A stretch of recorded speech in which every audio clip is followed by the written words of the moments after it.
On the day of the college entrance exam, my adopted younger sister went live on social media. Standing casually on the edge of the balcony, she screamed hysterically, demanding that I transfer 500,000 yuan immediately to cover the gambling debts of her boyfriend. Threatening that if I refused, she would jump and be shattered right in front of the house gate. In my previous life, because I softened and tried to save her, I was pushed into the freezing depths of the sea by that treacherous couple so they could seize my inheritance. Reborn at this exact fateful moment, watching this all too familiar performance of emotional blackmail through death, I no longer panicked or begged as I once did. I merely took a calm sip of tea, pointed down at the ground, and smiled. So you want to die for some grand love? Go ahead and jump. I've already arranged the funeral services. Just remember to jump a little farther, don't dirty my rose bushes. Do you want to know how miserable the ending is for someone who betrays their benefactor once they lose their support? The first sensation that struck me as my consciousness was torn apart was not pain, but cold, bone-deep cold from the seawater, the chill of betrayal, and the icy stare of the younger sister for whom I had sacrificed my entire youth. I remember that moment with terrifying clarity, so vivid that every cell in my body still trembles at the memory. Waves crashed against the hull of the luxury yacht, roaring like the growl of death itself. Salty sea wind lashed my face like invisible slaps. Yet none of nature's cruelty cut as deeply as the final words spoken by Kiều. She stood there in a pure white evening gown fluttering in the darkness, holding a glass of red wine that shimmered like fresh blood. The smile on her lips was angelic, innocent, pristine, yet the words she spoke were more venomous than any serpent's. She said that only after I died would the assets truly belong to her. She said my existence was an obstacle, a thorn in her eye, something blocking the so-called great love between her and Tong Tu Hao. I felt the cold blade pierce my warm flesh and drive straight into my chest, not a clean strike to end it quickly, but a slow, vicious twist meant to leave me no chance of survival, forcing me to taste the limits of physical agony before my soul left my body. Blood poured out, draining my last strength, staining her white dress red. Yet she didn't care, she even admired it, as if it were a masterpiece. Then came a decisive shove that sent me flying over the railing. My body fell freely through the air, that suspended instant stretching on like an entire century. I saw the cold, star-filled night sky, and the triumphant, distorted faces of the two of them leaning over, watching me as if I were nothing more than trash finally discarded. The Black Sea swallowed me whole. My lungs burned, seawater flooded my nose and throat, tearing at my windpipe and choking off every cry for help. In the endless darkness and silence of the ocean, as life slipped through my fingers, resentment erupted within me like never before. I refused to accept it. I had lived my entire life for others, supporting them, sacrificing for them, carrying an entire family on my shoulders, only to end like this. Unjust and alone. If there were a next life, if reincarnation truly existed, I swore to heaven and earth that I would never be a good person again. I would become a demon and personally drag them into the deepest level of hell to suffer the same pain. Thẩm Ninh, are you even listening? Are you deaf? A shrill, arrogant scream pierced my eardrums, yanking me violently from the abyss back into reality. I snapped my eyes open, my chest heaving as if I'd just run a long distance, cold sweat soaking through the back of my nightgown. But instead of eternal darkness or icy seawater, what greeted me was an intricately carved plaster ceiling and a dazzling crystal chandelier reflecting the blinding light of morning. A familiar scent filled the air, awakening my numb senses, the gentle aroma of lavender from the diffuser in the corner. The warm, sunlit fragrance clinging to silk bedding. I raised my hands and examined them carefully, slender fingers, neatly groomed, no wrinkles from soaking in water, no bloodstains. I was in my bedroom at the Thẩm family villa, where I had lived for over 20 years. The reality felt so luxurious, so vivid, that I let out a soft laugh, bitter, almost unhinged. I was alive. I had truly returned from death. I turned my head to look at the digital clock on the nightstand. The glowing red numbers danced before my eyes like a reminder from fate, 7:30 a.m. June 7th. A shiver ran down my spine. June 7th. This was no ordinary day. It was the day of the college entrance exam. The test that decided the futures of millions, and more importantly, the day that had completely altered the course of my life in my previous existence. The beginning of a decade-long tragedy. Memories surged back with brutal clarity. 10 years ago, at this very moment, Kiều had staged the same earth-shaking drama, standing on the balcony and threatening to jump unless I transferred 500,000 yuan to pay off Tong Tu Hao's gambling debts. If I refused, she would jump and give up the exam. Because I loved her. Because of my promise to our adoptive parents before they passed. I had compromised in tears. That compromise was the first brick laid in my own grave. Later, I used money to buy a false sense of peace, only to feed the bottomless greed of those two beasts. Shouts and chaos erupted from the garden below, snapping me out of my thoughts. So the show had already begun. I rose slowly from the bed, my bare feet sinking into the soft wool carpet, the warmth beneath my soles sharply contrasting with the coldness in my heart. I stopped before the full-length mirror and studied my reflection, young, beautiful, still untouched by the marks of suffering and exhaustion. A chilling smile curved my lips. Since heaven has given me another chance, I murmured. Then to Kiều, Tong Tu Hao, prepare yourselves for my wrath. I slipped on a silk robe and strolled onto the balcony. As the glass door opened, a wave of hot summer air rushed in, carrying with it the noise and chaos below. The familiar scene unfolded before my eyes like a slow-motion film. Both ridiculous and contemptible. Kiều was perched on the second-floor railing, the most dangerous yet most camera-friendly spot. She wore a thin nightgown, the same one I remembered buying for her with thousands of dollars during a business trip to Paris the year before. Her hair hung loose and deliberately messy. Her face was carefully made up in a pitiful, innocent style, flawless base, big watery eyes brimming with tears, and expensive waterproof mascara ensuring that no matter how much she cried, her beauty remained intact and fragile, begging for protection. Her right hand clutched the railing until her knuckles turned white, yet her body's center of gravity leaned safely inward. Her left hand held up the latest smartphone, the screen clearly showing a live stream with thousands of viewers. In the yard, the elderly butler and the servants rushed about like ants from a broken nest, some dragging safety mats, others calling emergency services, all pale with fear. They feared the young mistress might fall, feared how they would explain it to me, feared tragedy descending upon this house. To them it was chaos and sorrow, but to me it looked no different from a cheap circus with clumsy actors.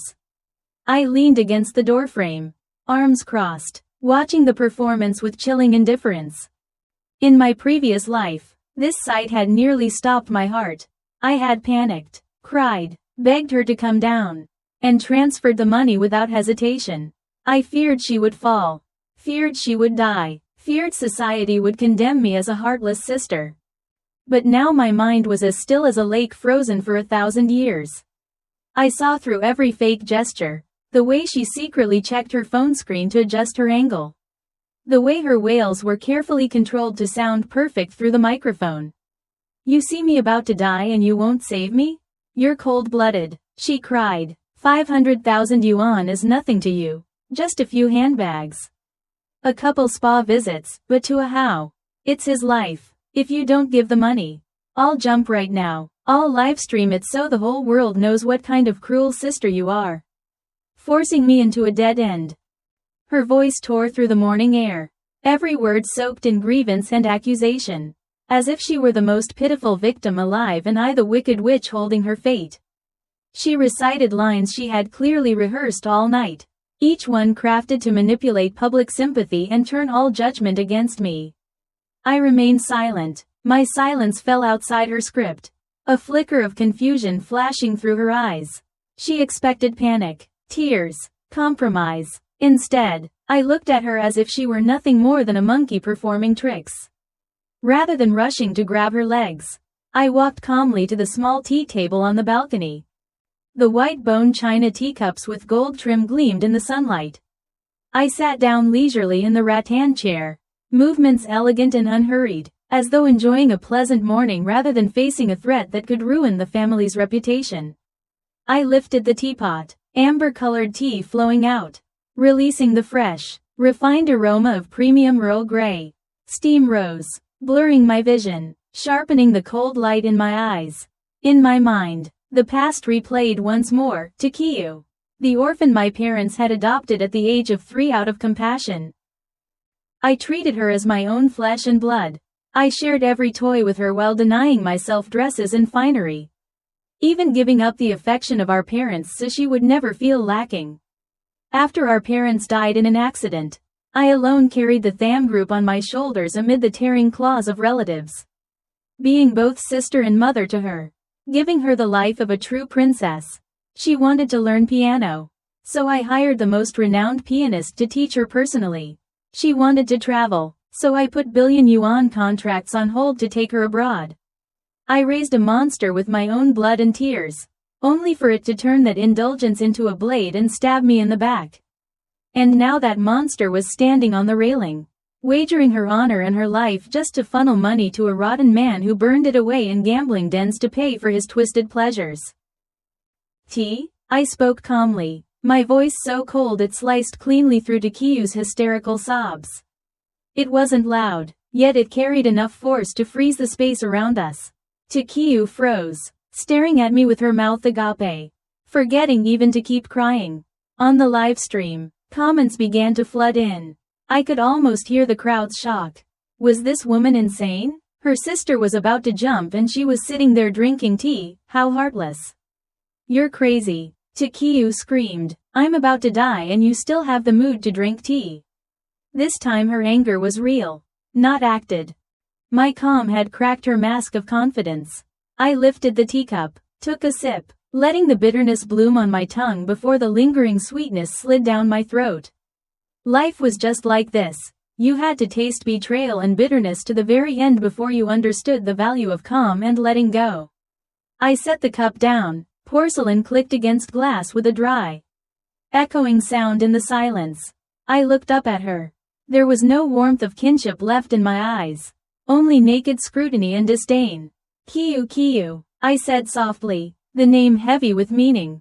You say you love Tom too, how? Don't you? Love unto life and death. Sworn against the world. She hesitated under my sharp gaze. Then greed and foolishness surged up. She nodded eagerly. Yes, how was her life. Without him she couldn't go on. He was the only one who truly understood and loved her. I wouldn't understand. I was a cold woman who only cared about money. Jealous because I'd never been loved sincerely. I laughed quietly, a cruel, mocking sound that pierced her pride like needles. Maybe I don't understand love, I said, but I understand numbers and value. You're trading your life, your future, and the honor the Tham family built over generations for 500,000 yuan for a gambler. So that priceless life and once-in-a-millennium love of yours is worth only that much? Cheap, embarrassingly cheap. My words hit her like icy water thrown straight into her face.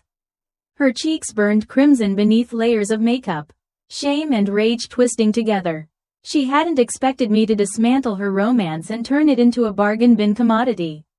She accused me of twisting words, of being stingy, claimed it was about saving a life, that he was about to lose an arm, that my refusal made me a killer. I stood, smoothed my robe, and walked slowly toward the railing. Each measured step landed with quiet precision, creating an invisible pressure that made her retreat instinctively. Her grip tightened, fear flickering in her eyes. She thought I might push her. Ridiculous. I didn't need to dirty my hands. The sweetest revenge was letting her destroy herself. I stopped 2 steps away, close enough to see the panic and calculation buried deep in her eyes. Far enough to ensure my own safety. I looked straight into the phone camera, my gaze sharp as a blade, unflinching. To everyone watching this live stream, I said clearly, every word nailed into the air. Today is the college entrance exam, the most important day in a student's life. My adopted sister, Kieu, is using her life and her future to force me to pay her boyfriend's gambling debts. I, Thẩm Ninh, formally declare that I respect her so-called great and blind love. I will not interfere. I will not use my family's hard-earned money to fund social vices. I turned to her. She was trembling now, pale beneath thick makeup, her script completely shattered. You want to go save a how? Go. The front gate is wide open. No one's stopping you. If you want to jump from here instead, feel free, but please jump a little farther. Don't crush the rose bushes I just imported from France. They're expensive, and more importantly, far more beautiful and valuable than the life of an ungrateful traitor like you. She screamed my name, fury stripping away any pretense of sweetness. Yes, I was crazy for raising a snake for over a decade only to be bitten. I pulled a thick brown envelope from my robe, not money. Absolutely not money, and tossed it at her feet.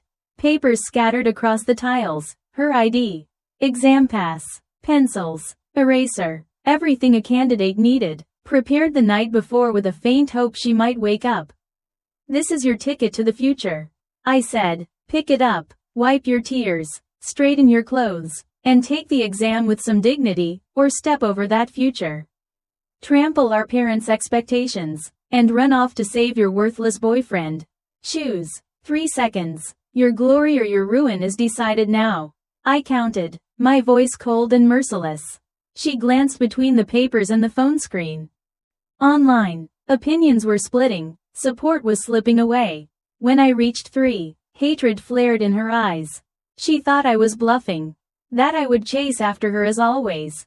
Remember this. She spat. You forced me. My ruined future is your fault. She climbed back inside, snatched the limited edition bag I'd given her for her birthday, kicked her exam pass under the cabinet, and ran out. She really ran. She really abandoned the exam. I stood on the balcony, the wind lifting my robe, an unfamiliar lightness settling in my chest. The gate opened. A roaring motorcycle tore through the quiet neighborhood. Riding it was none other than Tong Tu Hao, the man supposedly kidnapped and dying. Leather jacket, slick hair, sunglasses, cigarette dangling, not a scratch on him. Kiu jumped on, clinging to him, then looked back at me triumphantly, daring me to regret it. I said nothing, only lifted my hand in a gentle wave, like seeing off the dead. A perfect, mocking smile curved my lips. Go well, little sister. The gates of the 18th level are wide open for you both. Don't look back, this place is no longer your home. The old butler asked anxiously if I would chase after her. I turned back inside, straightened my suit. I don't take exams anymore. I run a corporation. Today I have a more important meeting, the meeting where I expel parasites from my life. She didn't skip the exam. She just finished the most important test of all, natural selection. Congratulations to her, she failed spectacularly. I got into the car, instructed my driver to head to the Tham group, and summoned my lawyer. I was revising my will, auditing assets, and terminating all sponsorship to Kiu. As the black Maybach glided away, I opened my phone. The recording and footage were safely backed up. Kiu, did you think leaving home and skipping the exam meant freedom? No, your tragedy has only just begun. The real horror film was only now officially beginning to roll. The wind howled past Kiu's ears, whipping her face like thousands of needles. Yet inside her heart, a garden of delusion was in full bloom. Sitting behind Tong Tu Hao on the powerful motorcycle, she wrapped her arms tightly around his lean waist, pressing her cheek against his back, reeking of cheap cigarettes and sour sweat. For a pampered heiress raised in silk and perfume, bathed in luxury and delicate fragrances, that smell should have turned her stomach. But no, drunk on love and on the hollow victory she believed she had won over me. She breathed in that raw, vulgar scent as if it were the aroma of freedom itself. Intoxicating and rebellious, she closed her eyes, imagining herself as the heroine of some tragic youth romance, escaping the control of a cold, domineering sister to answer the call of true love. In the rosy script written by her dopamine-flooded mind, it would only be a moment before her phone rang with a notification, a transfer of 500,000 yuan from me. She was certain my earlier firmness had been nothing more than a show to save face.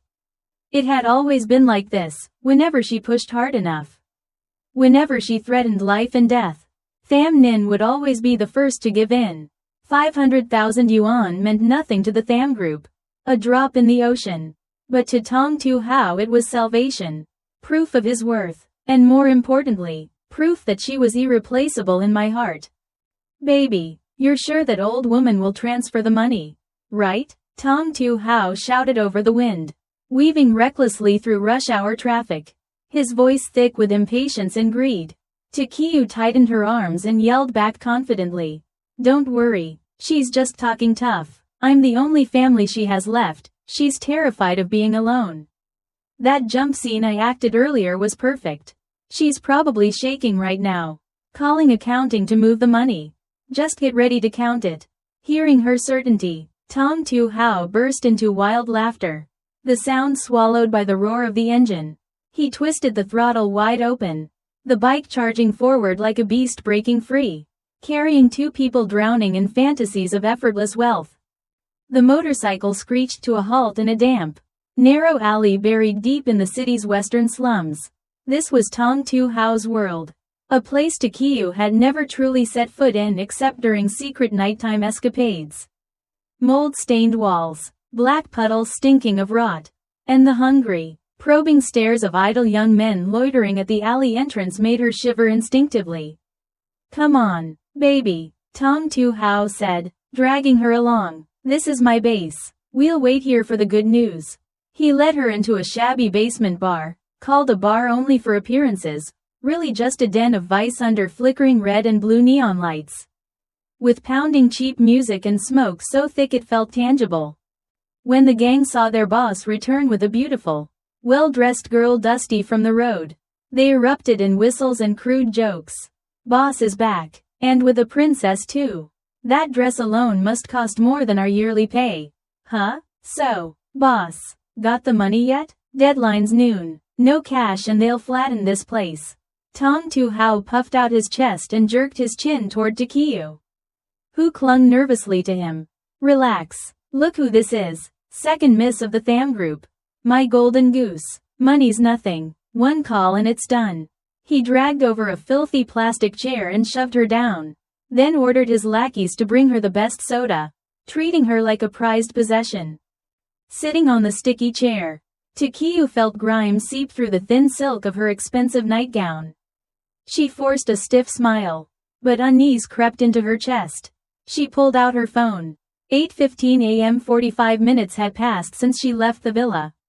Her messages were empty, her bank balance unchanged, no notifications, no missed calls from me, no pleading texts telling her to come home. The silence of the phone pressed down on her like a stone. She checked the signal, refreshed the network. Everything was normal. Then why hadn't the money come? What's wrong, baby? Money in yet? Tong Tu Hao leaned over, one arm around her waist, the other holding a half-burnt cigarette, smoke blown straight into her face. She coughed violently, waving it away, her voice trembling. And not yet. It's probably the bank processing slowly, or she's busy with lawyers. Withdrawing funds. Large sums take time. His smile vanished. His eyes darkened. He took a long drag. Exhaled slowly, his voice turning cold. Call her again. Maybe she sent it wrong. Hurry her up. I don't have patience. Swallowing hard, Kiều tapped the contact she'd saved with a heart icon. No ringtone. Instead, a flat, emotionless automated voice. The number you have dialed is currently unreachable. Again, same response. She tried messaging, blocked. Her hand went numb, the phone nearly slipped from her grasp. I had blocked her completely. Cut off every path. She blocked me. Kiều stammered, her face drained of color. What did you say? Tong Tu Hao lunged like a beast, snatching the phone, staring at the rejection notices as veins bulged on his forehead. You crazy liar. You said she'd pay. You said you were her precious treasure. He slammed the phone onto the glass table. Crash. Glass shattered, the phone skidding away in pieces. Calm down. Listen to me. Kiều cried, reaching for him. She's just angry. I'll go home. I know the safe code. There's always cash and jewelry. A sharp slap cracked across her face like thunder. The force sent her crashing to the filthy floor, her head striking a table leg. Dazed, blood filling her mouth, she clutched her burning cheek and looked up at the man she'd sworn herself to. Gone was the charming rebel prince. In front of her stood a furious demon, face twisted with rage. Go home, he spat. You ditched the exam, humiliated her live. You think she'll open the door? I need money now. No money and I die, and if I die, you won't live peacefully either. He grabbed her hair, yanking her head back as she screamed in pain. Makeup smeared, sobbing in disgrace. You're hurting me. Hurt? He roared. I trusted you. I borrowed high-interest money for one last gamble. Now you tell me there's nothing? His raised hand froze midair as the bar door was kicked open with a deafening crash. Rotten wood flew inward. Cold menace flooded the room. Men in black suits and sunglasses strode in, steel pipes and bats in hand. Footsteps heavy and rhythmic like death itself. At their head was a scarred middle-aged man, eyes sharp as blades, metal balls spinning in his palm, the notorious loan shark of the district. Tong Tu Hao, he said calmly, I hear you're planning to pay me with your life. I don't need your life.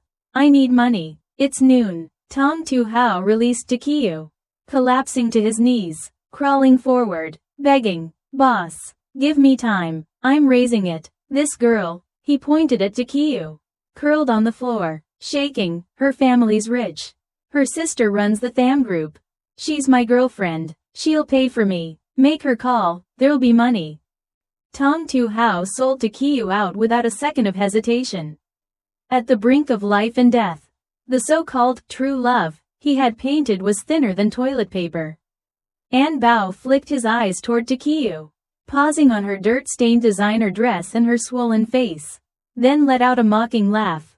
He pulled out his phone, opened a trending news clip, and tossed it in front of Tong Tu Hao. The Tham group? I know it, and I also know how to read the news. Take a look. Tong Tu Hao's hands trembled as he picked up the phone. On the screen was a live press conference, my press conference. I sat there in a sharp black suit before a forest of microphones and cameras. My expression cold and composed. My name is Thẩm Ninh, chairwoman of the Tham group. My voice rang out, clear and firm. Today, I officially announce the termination of all financial support for Kiều, the foster daughter of our family. Although she is now an adult, she has engaged in a self-destructive lifestyle, gambling, social vices, and, most seriously, abandoning her college entrance exam, thereby damaging the family's reputation. From this moment on, any debts incurred by Kiều have nothing to do with the Tham group or with me personally. We have also filed with the court to revoke her inheritance rights and reclaim all assets previously provided. The video ended on a close-up of stamped legal documents bearing the bright red seals of the court and attorneys. The phone slipped from Tong Tu Hao's hand. He looked up at Kiều, eyes bloodshot, despair and hatred exploding all at once.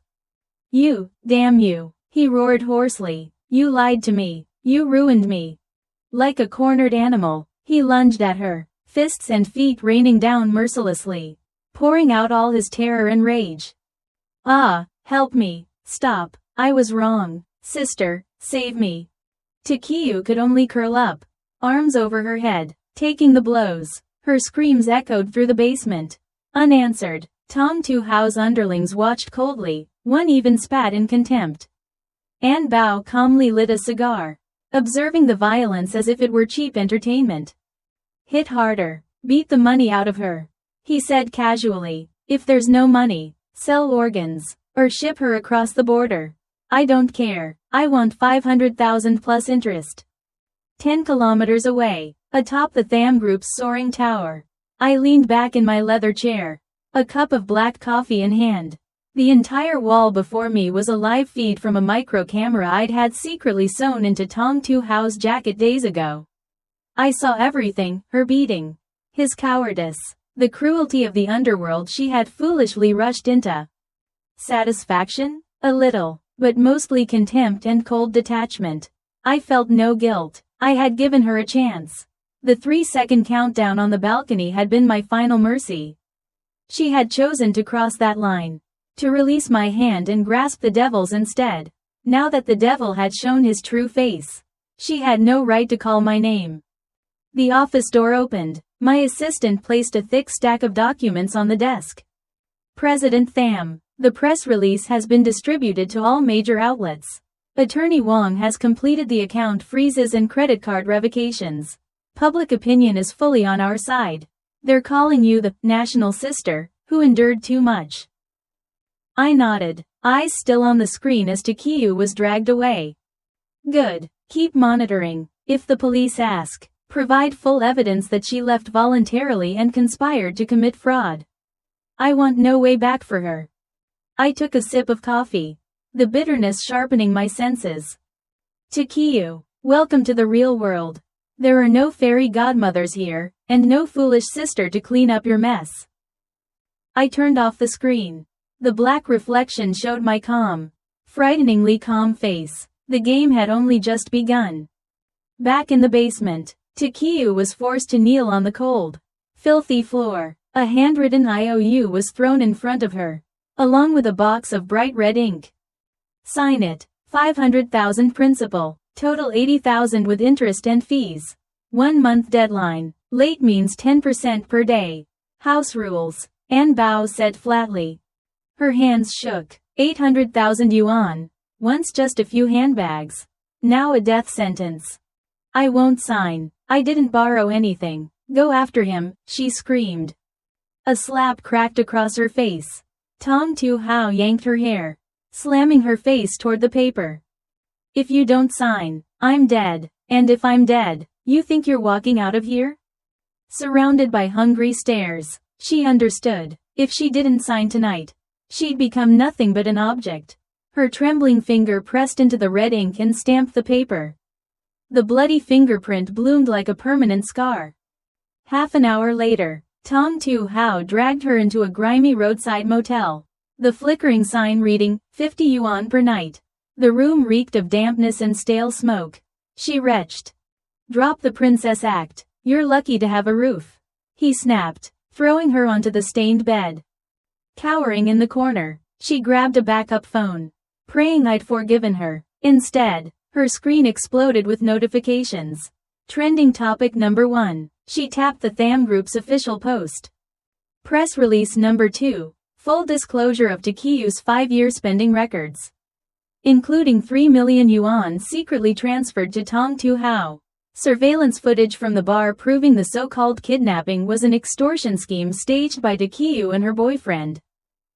Thousands of comments flooded in, condemnation, mockery, curses. No, Sister Nin has cut off my last road. Kieu whispered, face drained of color. Tong Tu Hao snatched the phone, skimmed the screen, his face twisted from pale to furious red. He knew the gold mine had completely collapsed. Tong Tu Hao turned to look at Kieu. There was no affection left in his eyes, only the cold, predatory calculation of a beast driven into a corner. There's no way out, he said. That 800,000 has to be paid. Kieu, you said you loved me. You said you'd sacrifice anything for me. Didn't you? Kieu recoiled instinctively. What do you want? He stepped forward, gripping her chin, his twisted smile spreading. You're a pampered little miss. Raised like a jewel. You won't survive hardship. Anne Bao has a high-end nightclub. With that face, and the title of Tham Nin's sister, plenty of rich old men would pay to have a taste. Just entertain clients for a month. The debt will be gone. No, you're insane. I won't do it. Kieu screamed, struggling toward the door. Tong Tu Hao grabbed her hair and hurled her back onto the bed. To hell with Tham anything.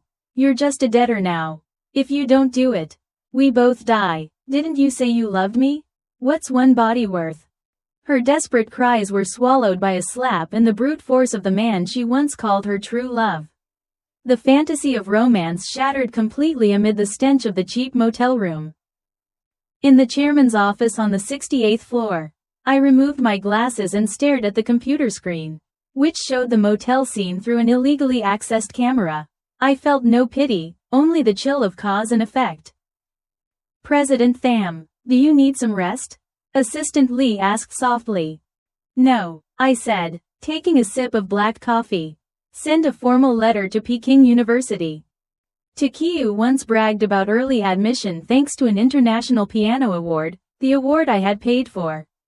Send the evidence of her depraved lifestyle and this scandal to the admissions committee. I want her last lifeline punctured as well. I looked down at the city glittering below. Kiều, you thought running away was freedom. No, it was only the beginning of your training. The price of betrayal is a lesson you'll learn with blood and tears in the long nights ahead.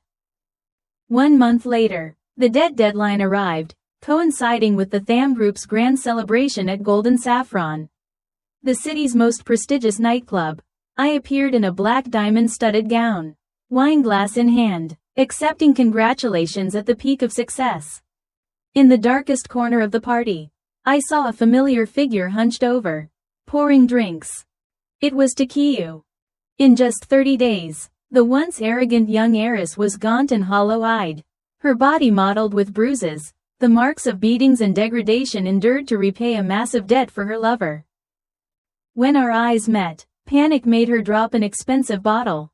The crash of shattering glass was followed by a drunken guest slap that sent her sprawling into the shards. Blood stained the carpet, yet she seemed to feel nothing. She crawled toward me like a drowning person grasping at driftwood, sobbing and begging me to save her. To pay the debt, she swore she would repay me in any way, accused Tong Tu Hao of forcing her into that life. I stepped back coldly, letting my refined perfume become a luxury she would never touch again. I reminded her of the great love she had chosen with such devotion. I reminded her that I had personally given her freedom to taste the depths of society, and that she had no right now to resent or beg. My indifference awakened the mad beast lurking in the shadows. Tong Tu Hao, disguised as a waiter, burst out from a side door, a gleaming fruit knife in his hand. Crushed by debt and hunted by the underworld, he had lost all reason, intending to use my life as leverage, or to die together. He was naive. Before the blade came within a meter of me, my security team struck. A sharp kick sent the weapon flying. He was slammed onto the cold floor. The crack of a broken arm rang out, mixed with his screams, forming a gruesome symphony in the middle of the gala. I walked over slowly and poured dark red wine over his head, like a mockery of baptism. I told him, I said calmly, from the moment he stepped into this city, every move he made was under my control. Police stormed in moments later. Cold handcuffs snapped shut around the wrists of the two people who once swore eternal love. Before the judge, they tore into each other like mad dogs, him blaming her for instigating murder for inheritance, her screaming accusations of abuse and coercion. The farce ended as they were dragged away. I stood there radiant and untouchable, raising my glass to a future finally cleansed of filth. 6 months later, their trial became the city's focus. With a formidable legal team and irrefutable evidence I had quietly gathered, drug trafficking, organized exploitation, attempted murder, Tong Tu Hao received the harshest sentence: death. When the verdict was read, the man who once trampled me in a past life collapsed in terror. No one spared him a glance of pity. As for Kiều, she escaped death, but fell into a fate worse than it. Long-term forced stimulant use, combined with a hereditary predisposition to schizophrenia from her biological mother, a secret I revealed at the right moment, shattered her mind completely. She was sent to a high-security psychiatric facility on the city's western edge, a place for dangerous patients abandoned by society. On a drizzly, cold afternoon, I visited her one last time. In the stark white room reeking of disinfectant, Kiều sat curled on the bed, clutching a torn doll, giggling and mumbling about dreams of becoming a rich wife. When she saw me, her vacant eyes lit up foolishly. She rushed forward, demanding to take the college exam, demanding to see Tong Tu Hao, only to be yanked back by the chain on her ankle. I watched the sister I once cherished, now broken and deranged, my eyes as still as a windless lake. I leaned close and whispered the final truth: Tong Tu Hao was awaiting execution, and the money I once intended for her overseas education had been donated entirely to a charity fund for underprivileged students. She erupted into a violent episode, clawing at her own face until nurses rushed in with sedatives. I turned and left, her manic laughter mingling with the sound of rain. In my previous life, she pushed me into the freezing sea. In this one, I let her live out her days in the hell she chose herself. Our debt of love and hatred was finally settled. I drove to the cemetery and placed white chrysanthemums on my foster parents' grave. Standing before the cold stone, I smiled in relief, silently promising that I had protected the dignity of the Tham family and lived without regret. The sunset bled across the sky, illuminating the open road ahead. I started the engine and sped into the city lights. The Tham Ninh of the past died at the bottom of the sea. The Tham Ninh of today lives brilliantly, merciless to evil, compassionate to herself. That is true rebirth. That's the end of today's story. If you enjoyed it, please like the video, subscribe to China Story Tales, and stay tuned for more stories.